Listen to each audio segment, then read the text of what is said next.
The Seven Dials Mystery by Agatha Christie. Chapter 10. Bundle visits Scotland Yard. Now it may be said at once that in the foregoing conversation each one of the three participants had, as it were, held something in reserve. That, nobody tells everything, is a very true motto.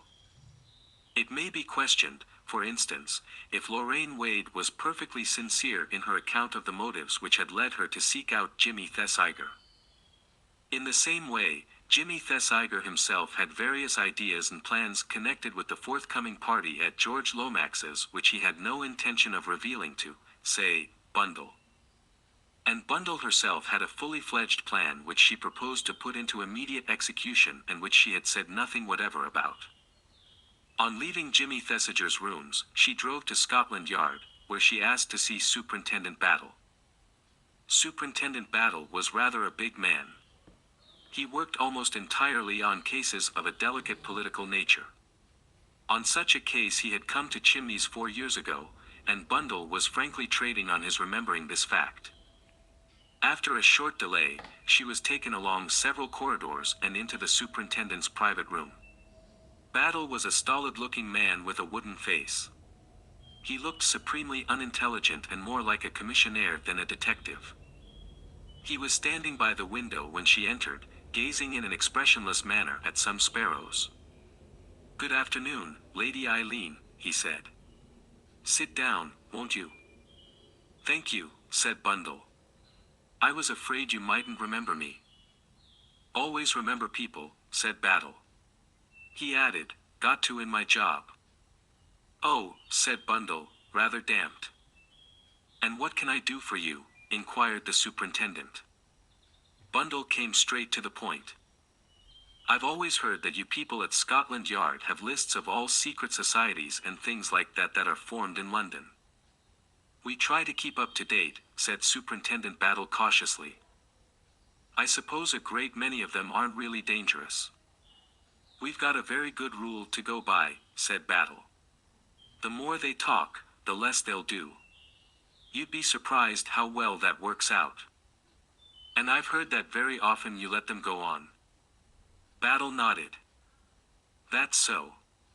Why shouldn't a man call himself a brother of liberty and meet twice a week in a cellar and talk about rivers of blood? It won't hurt either him or us. And if there is trouble any time, we know where to lay our hands on him." "But sometimes, I suppose," said Bundle slowly, "a society may be more dangerous than anyone imagines." "Very unlikely," said Battle. "But it might happen," persisted Bundle. "Oh.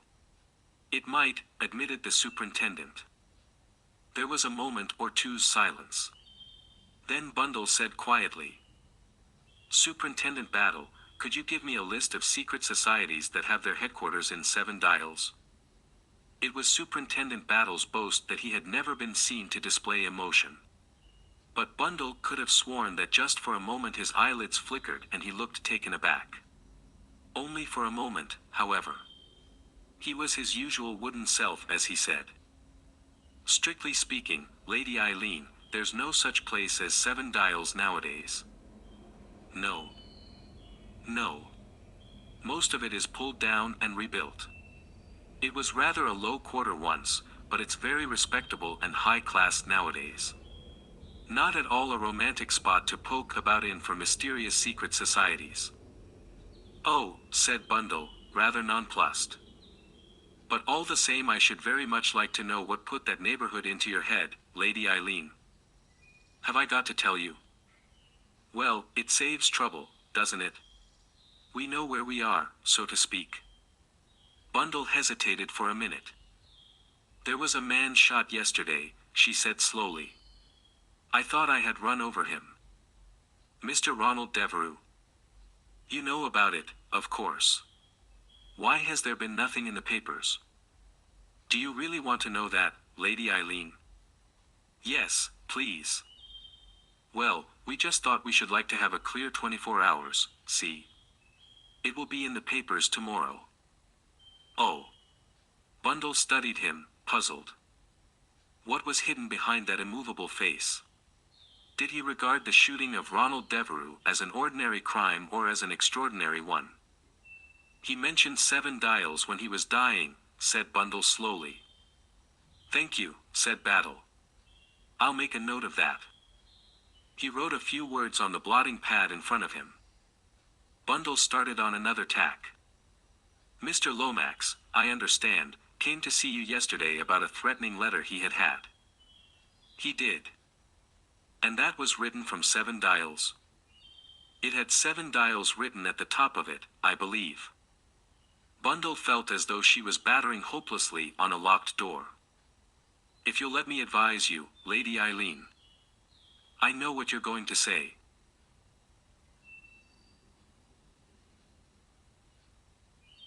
I should go home and, well, think no more about these matters. Leave it to you, in fact. Well, said Superintendent Battle, after all, we are the professionals. And I'm only an amateur. Yes, but you forget one thing. I mayn't have your knowledge and skill, but I have one advantage over you. I can work in the dark. She thought that the superintendent seemed a little taken aback, as though the force of her words struck home. Of course, said Bundle, if you won't give me a list of secret societies. Oh. I never said that. You shall have a list of the whole lot. He went to the door, put his head through and called out something, then came back to his chair. Bundle, rather unreasonably, felt baffled. The ease with which he acceded to her request seemed to her suspicious.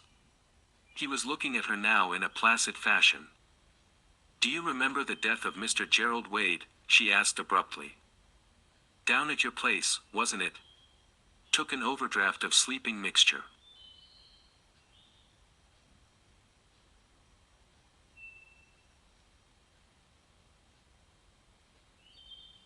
His sister says he never took things to make him sleep. Ah, said the superintendent. You'd be surprised what a lot of things there are that sisters don't know. Bundle again felt baffled. She sat in silence till a man came in with a typewritten sheet of paper, which he handed to the superintendent. Here you are, said the latter when the other had left the room. The Blood Brothers of St. Sebastian. The Wolf Hounds. The Comrades of Peace. The Comrades Club. The Friends of Oppression. The Children of Moscow. The Red Standard Bearers. The Herrings. The Comrades of the Fallen, and half a dozen more. He handed it to her with a distinct twinkle in his eye. You give it to me, said Bundle, because you know it's not going to be the slightest use to me. Do you want me to leave the whole thing alone? I should prefer it, said Battle. You see, if you go messing round all these places, well, it's going to give us a lot of trouble. Looking after me, you mean? Looking after you, Lady Eileen. Bundle had risen to her feet.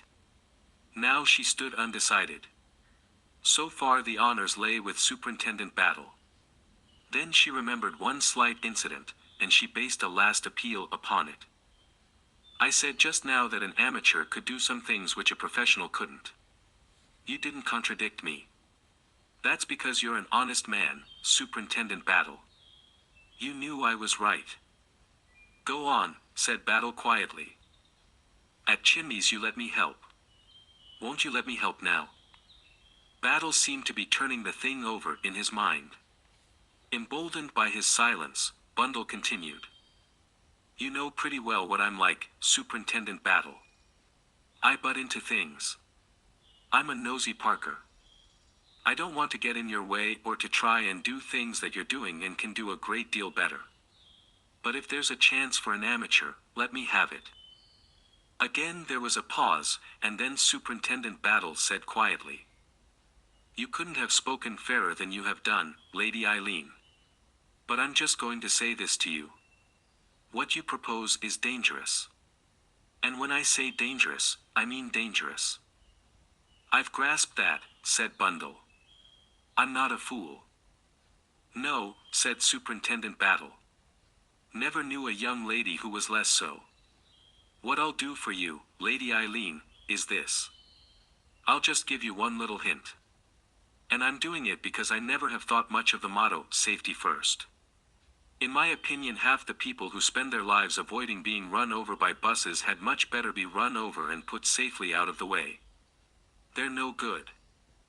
This remarkable utterance issuing from the conventional lips of Superintendent Battle quite took Bundle's breath away. "What was the hint you were going to give me?" she asked at last. "You know Mr. Eversley, don't you?" "No, Bill." "Why, of course. But what?"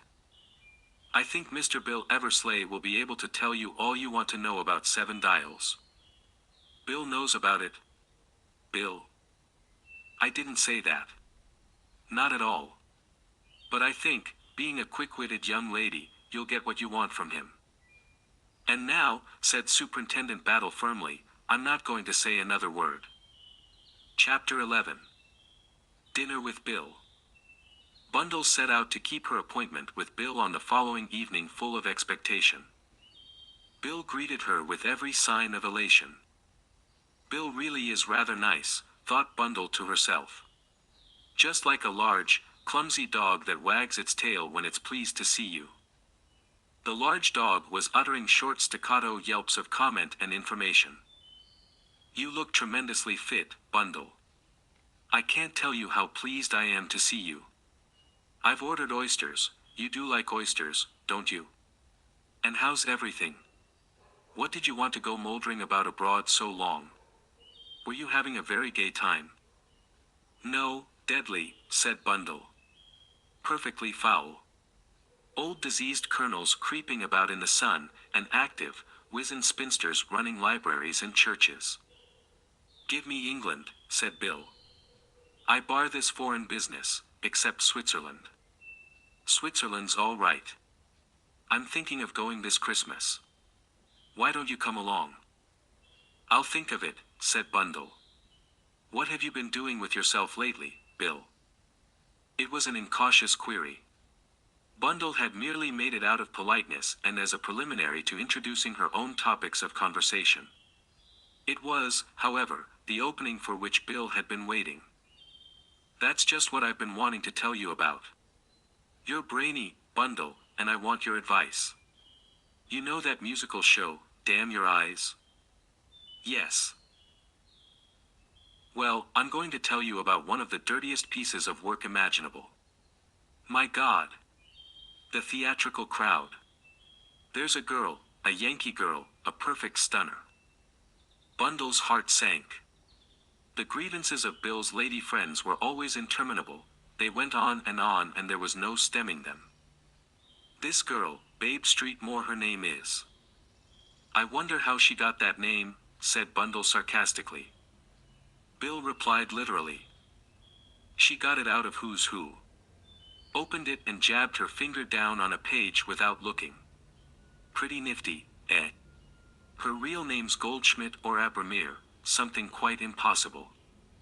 "Oh. Quite," agreed Bundle. "Well, Babe Streetmore is pretty smart. And she's got muscles. She was one of the 8 girls who made the living bridge." "Bill," said Bundle desperately, "I went to see Jimmy Thesiger yesterday morning." "Good old Jimmy," said Bill. "Well, as I was telling you, Babe's pretty smart. You've got to be nowadays. She can put it over on most theatrical people. If you want to live, be high-handed, that's what Babe says. And mind you, she's the goods all right. She can act, it's marvelous how that girl can act. She'd not much chance in Damn Your Eyes, just swamped in a pack of good-looking girls. I said why not try the legitimate stage, you know, Mrs. Tanqueray, that sort of stuff, but Babe just laughed." "Have you seen Jimmy at all?" "Saw him this morning. Let me see, where was I? Oh, yes, I hadn't got to the rumpus yet. And mind you, it was jealousy, sheer, spiteful jealousy. The other girl wasn't a patch on Babe for looks and she knew it. So she went behind her back." Bundle resigned herself to the inevitable and heard the whole story of the unfortunate circumstances which had led up to Babe St. Moore's summary disappearance from the cast of Damn Your Eyes. It took a long time. When Bill finally paused for breath and sympathy, Bundle said, "You're quite right, Bill, it's a rotten shame. There must be a lot of jealousy about. The whole theatrical world's rotten with it. It must be. Did Jimmy say anything to you about coming down to the Abbey next week?" For the first time, Bill gave his attention to what Bundle was saying. He was full of a long rigmarole he wanted me to stuff Cotters with. About wanting to stand in a conservative interest. "But you know, Bundle, it's too damned risky." "Stuff," said Bundle. "If George does find him out, he won't blame you. You'll just have been taken in, that's all." "That's not it at all," said Bill. "I mean it's too damned risky for Jimmy. Before he knows where he is, he'll be parked down somewhere like Tooting West, pledged to kiss babies and make speeches. You don't know how thorough Cotters is and how frightfully energetic." "Well, we'll have to risk that," said Bundle. "Jimmy can take care of himself all right."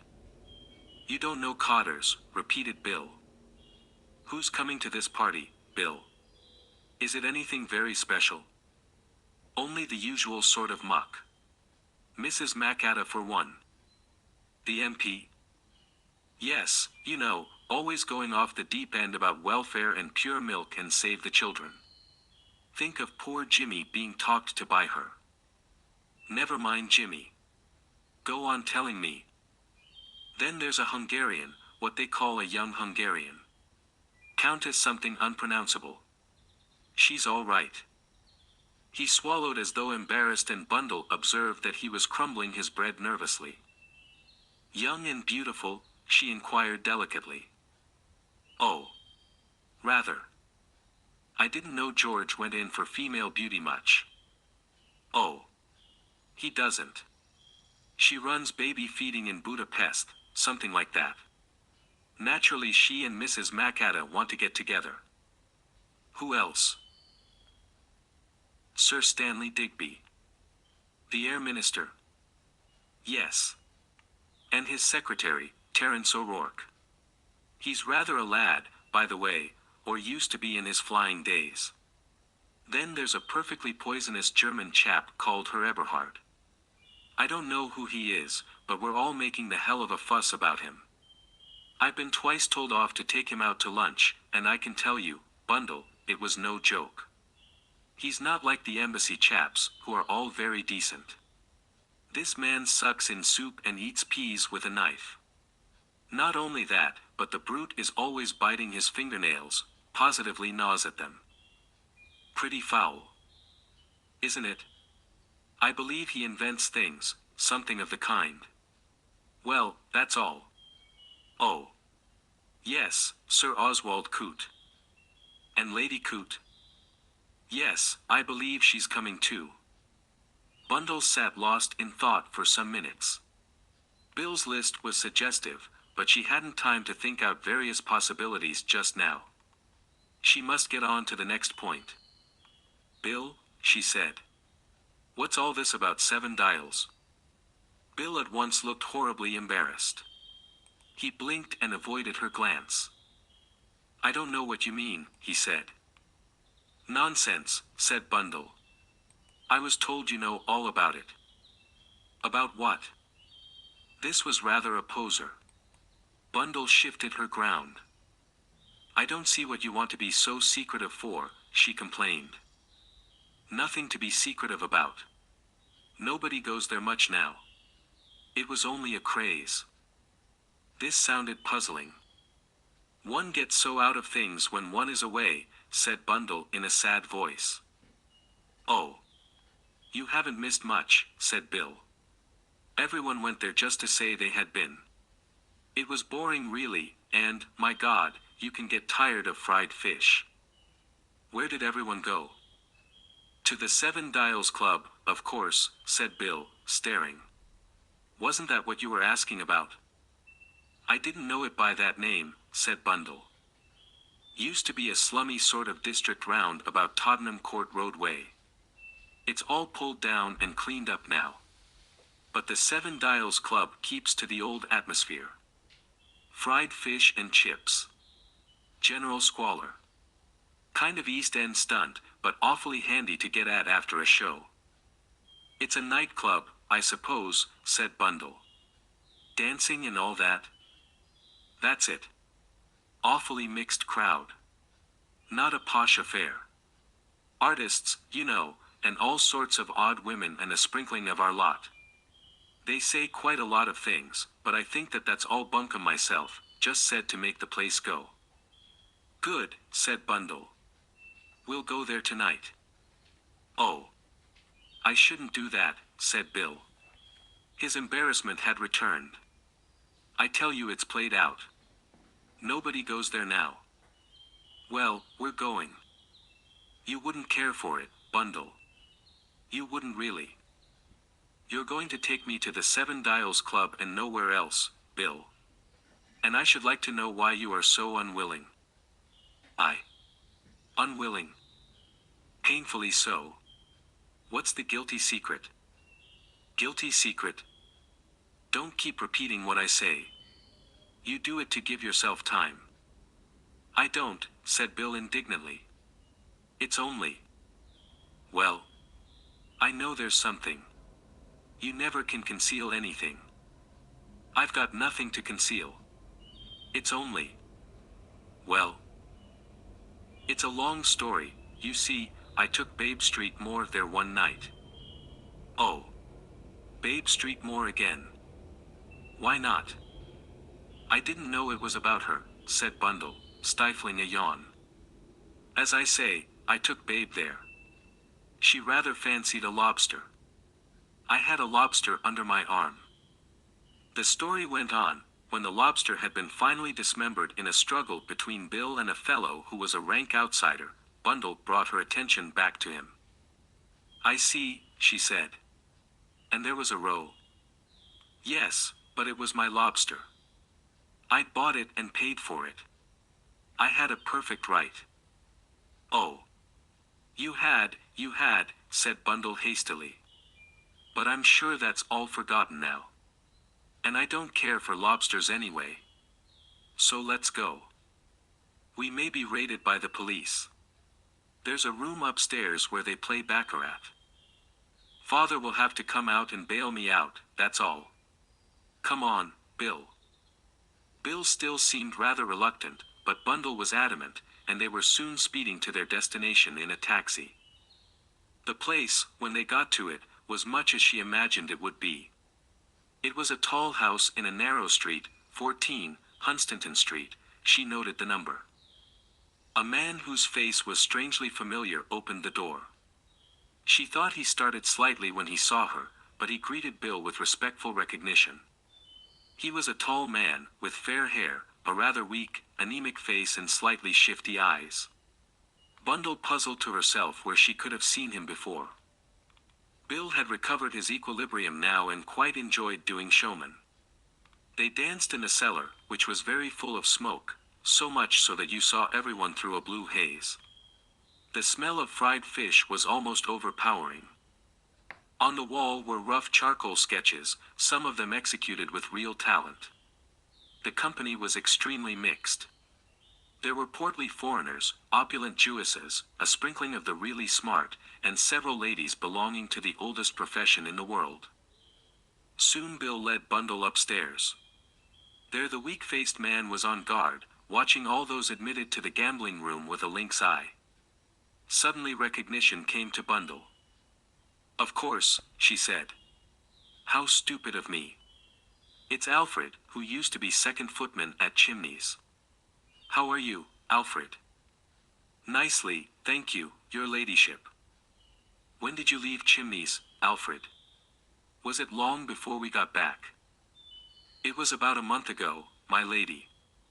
I got a chance of bettering myself, and it seemed a pity not to take it. I suppose they pay you very well here, remarked Bundle. Very fair, my lady. Bundle passed in. It seemed to her that in this room the real life of the club was exposed. The stakes were high, she saw that at once, and the people gathered round the two tables were of the true type, hawk-eyed, haggard, with the gambling fever in their blood. She and Bill stayed there for about half an hour. Then Bill grew restive. "Let's get out of this place, Bundle, and go on dancing." Bundle agreed. There was nothing to be seen here. They went down again. They danced for another half hour, had fish and chips, and then Bundle declared herself ready to go home. "But it's so early," Bill protested. "No, it isn't. Not really. And, anyway, I've got a long day in front of me tomorrow." "What are you going to do?" "That depends," said Bundle mysteriously. "But I can tell you this, Bill, the grass is not going to grow under my feet." "It never does," said Mr. Eversley. Chapter 12. Inquiries at Chimneys. Bundle's temperament was certainly not inherited from her father, whose prevailing characteristic was a wholly amiable inertia. As Bill Eversley had very justly remarked, the grass never did grow under Bundle's feet. On the morning following her dinner with Bill, Bundle woke full of energy. She had 3 distinct plans which she meant to put into operation that day, and she realized that she was going to be slightly hampered by the limits of time and space. Fortunately, she did not suffer from the affliction of Jerry Wade, Ronnie Devereux, and Jimmy Thesiger, that of not being able to get up in the morning. Sir Oswald Coote himself would have had no fault to find with her on the score of early rising. At 8:30 Bundle had breakfasted and was on her way to Chimneys in the Hispano. Her father seemed mildly pleased to see her. "I never know when you're going to turn up," he said. "But this will save me ringing up, which I hate. Colonel Melrose was here yesterday about the inquest." Colonel Melrose was chief constable of the county, and an old friend of Lord Caterham. "You mean the inquest on Ronnie Devereux? When is it to be?" "Tomorrow. 12 o'clock. Melrose will call for you. Having found the body, you'll have to give evidence, but he said you needn't be at all alarmed." "Why on earth should I be alarmed?" "Well, you know," said Lord Caterham apologetically, "Melrose is a bit old-fashioned." 12 o'clock, said Bundle. "Good. I shall be here, if I'm still alive." "Have you any reason to anticipate not being alive?" "One never knows," said Bundle. "The strain of modern life, as the newspapers say. Which reminds me that George Lomax asked me to come over to the Abbey next week. I refused, of course." "Quite right," said Bundle. "We don't want you mixed up in any funny business." "Is there going to be any funny business?" asked Lord Caterham with a sudden awakening of interest. "Well, warning letters and all that, you know," said Bundle. "Perhaps George is going to be assassinated," said Lord Caterham hopefully. "What do you think, Bundle? Perhaps I'd better go after all." "You curb your bloodthirsty instincts and stay quietly at home," said Bundle. "I'm going to talk to Mrs. Howell." Mrs. Howell was the housekeeper, that dignified, creaking lady who had struck such terror to the heart of Lady Coote. She had no terrors for Bundle, whom, indeed, she always called Miss Bundle, a relic of the days when Bundle had stayed at Chimneys, a long-legged, impish child, before her father had succeeded to the title. "Now, Howley," said Bundle, "let's have a cup of rich cocoa together, and let me hear all the household news." She gleaned what she wanted without much difficulty, making mental notes as follows. 2 new scullery maids, village girls, doesn't seem much there. New 3rd housemaid, head housemaid's niece. That sounds all right. Howley seems to have bullied poor Lady Coote a good deal. She would. I never thought the day would come when I should see Chimneys inhabited by strangers, Miss Bundle. Oh. One must go with the times, said Bundle. You'll be lucky, Howley, if you never see it converted into desirable flats with use of superb pleasure grounds. Mrs. Howell shivered all down her reactionary aristocratic spine. I've never seen Sir Oswald Coote, remarked Bundle. Sir Oswald is no doubt a very clever gentleman, said Mrs. Howell distantly. Bundle gathered that Sir Oswald had not been liked by his staff.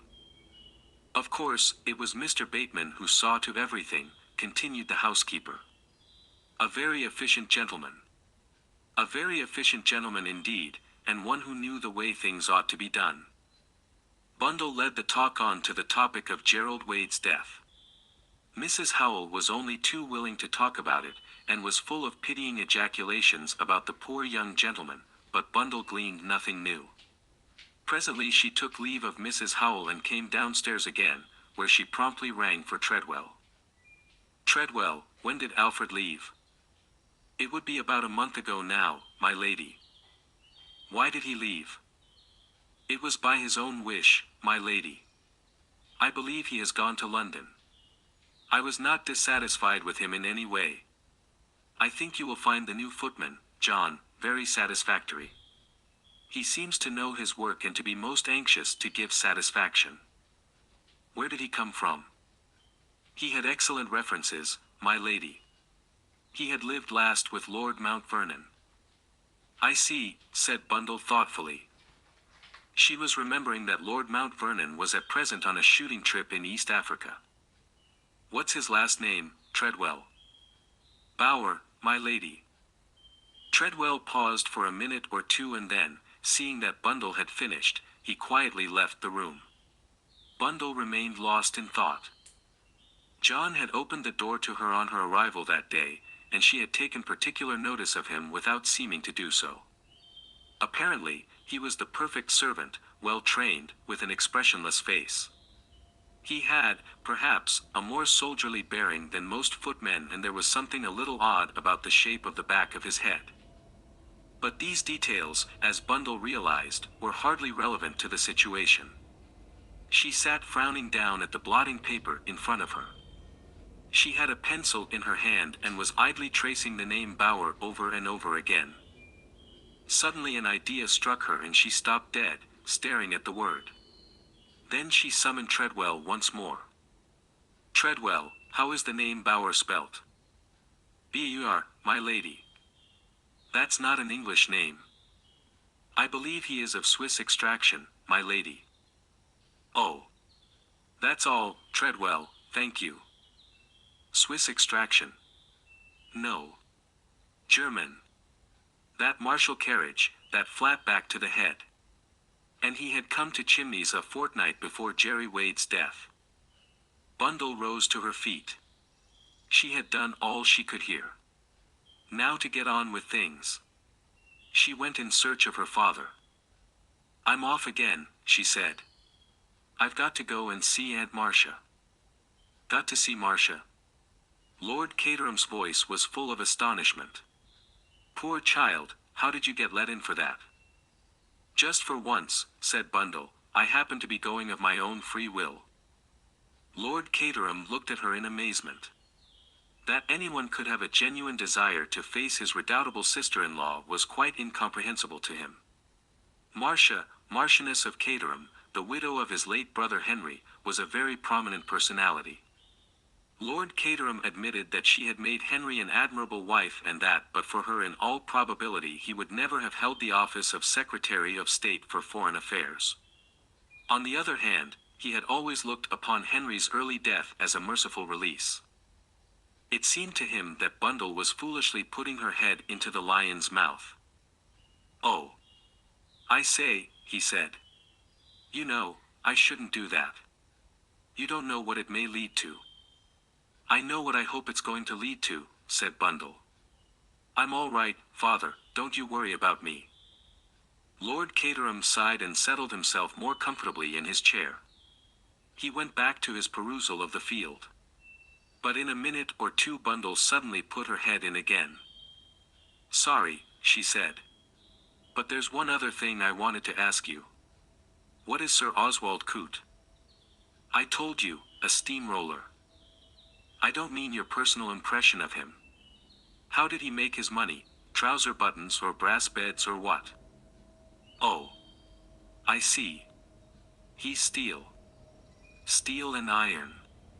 He's got the biggest steel works, or whatever you call it, in England. He doesn't, of course, run the show personally now. It's a company or companies. He got me in as a director of something or other.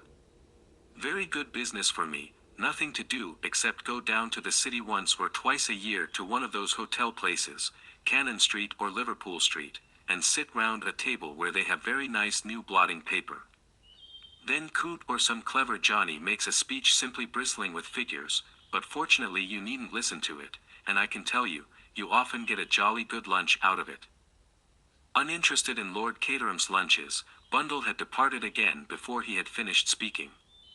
On the way back to London, she tried to piece together things to her satisfaction. As far as she could see, steel and infant welfare did not go together. One of the two, then, was just padding, presumably the latter. Mrs. Macata and the Hungarian Countess could be ruled out of court. They were camouflage. No, the pivot of the whole thing seemed to be the unattractive Herr Eberhard. He did not seem to be the type of man whom George Lomax would normally invite. Bill had said vaguely that he invented. Then there was the Air Minister and Sir Oswald Coote, who was steel. Somehow that seemed to hang together. Since it was useless speculating further, Bundle abandoned the attempt and concentrated on her forthcoming interview with Lady Caterham. The lady lived in a large gloomy house in one of London's higher-class squares. Inside it smelt of sealing wax, bird seed and slightly decayed flowers. Lady Caterham was a large woman, large in every way. Her proportions were majestic, rather than ample. She had a large beaked nose, wore gold-rimmed pince-nez, and her upper lip bore just the faintest suspicion of a mustache. She was somewhat surprised to see her niece, but accorded her a frigid cheek, which Bundle duly kissed. "This is quite an unexpected pleasure, Eileen," she observed coldly. "We've only just got back, Aunt Marcia." "I know. How is your father?"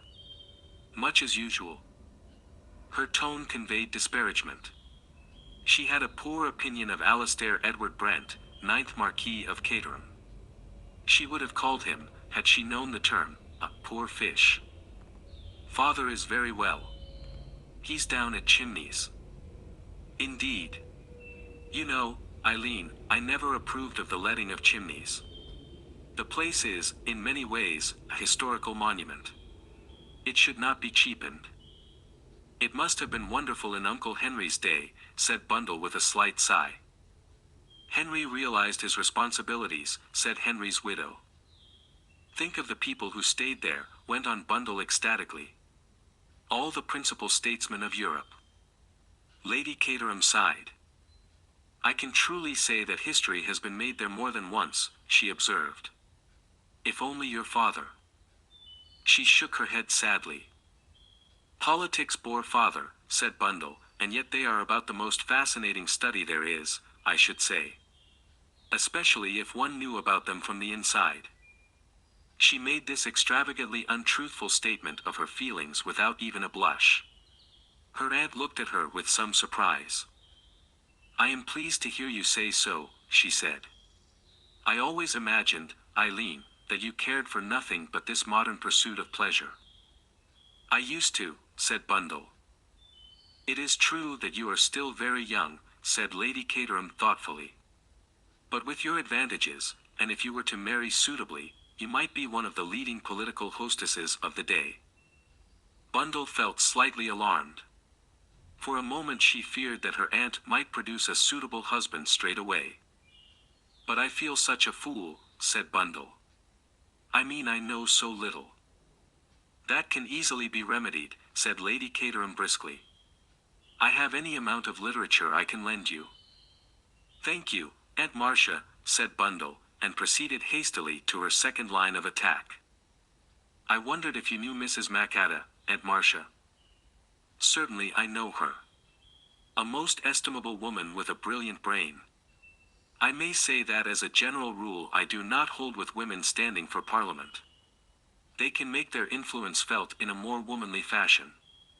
She paused, doubtless to recall the womanly way in which she had forced a reluctant husband into the political arena and the marvelous success which had crowned his and her efforts. But still, times change. And the work Mrs. Macata is doing is of truly national importance, and of the utmost value to all women. It is, I think I may say, true womanly work. You must certainly meet Mrs. Macata. Bundle gave a rather dismal sigh. She's going to be at a house party at George Lomax's next week.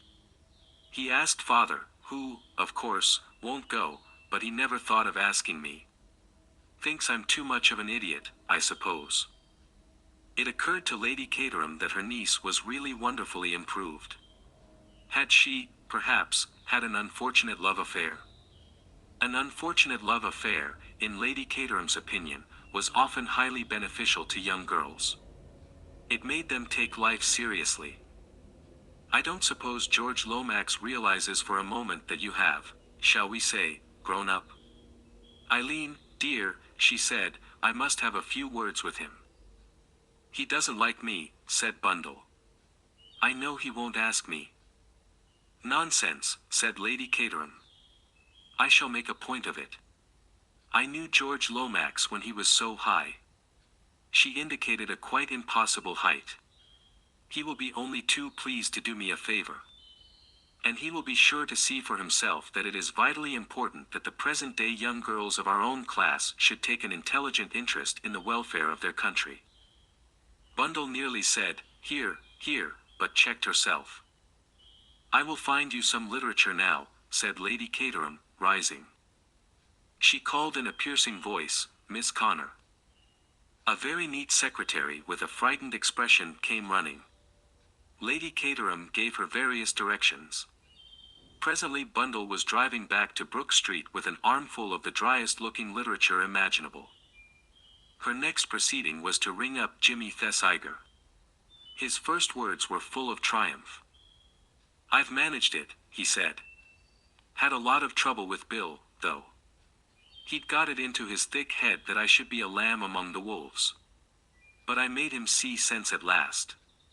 I've got a lot of thingamybobs now, and I'm studying them. You know, blue books and white papers. Deadly dull, but one must do the thing properly. Have you ever heard of the Santa Fe boundary dispute? Never, said Bundle. Well, I'm taking special pains with that. It went on for years and was very complicated. I'm making it my subject. Nowadays one has to specialize. I've got a lot of the same sort of things, said Bundle. Aunt Marcia gave them to me. Aunt who? Aunt Marcia, father's sister-in-law. She's very political. In fact, she's going to get me invited to George's party. No. Oh, I say, that will be splendid. There was a pause and then Jimmy said. I say, I don't think we'd better tell Lorraine that, eh? Perhaps not. You see, she mayn't like being out of it. And she really must be kept out of it. Yes. I mean you can't let a girl like that run into danger. Bundle reflected that Mr. Thesiger was slightly deficient in tact. The prospect of her running into danger did not seem to give him any qualms whatever. Have you gone away? Asked Jimmy. No, I was only thinking. I see. I say, are you going to the inquest tomorrow? Yes, are you? Yes. By the way, it's in the evening papers. But tucked away in a corner. Funny, I should have thought they'd have made rather a splash about it. Yes, so should I. Well, said Jimmy, I must be getting on with my task. I've just got to where Bolivia sent us a note. I suppose I must get on with my little lot, said Bundle. Are you going to swat at it all the evening? I think so. Are you? Oh, probably. Good night. They were both liars of the most unblushing order. Jimmy Thesiger knew perfectly well that he was taking Lorraine Wade out to dinner. As for Bundle, no sooner had she rung off than she attired herself in various nondescript garments belonging, as a matter of fact, to her maid. And having donned them, she sallied out on foot deliberating whether bus or tube would be the best route by which to reach the Seven Dials Club.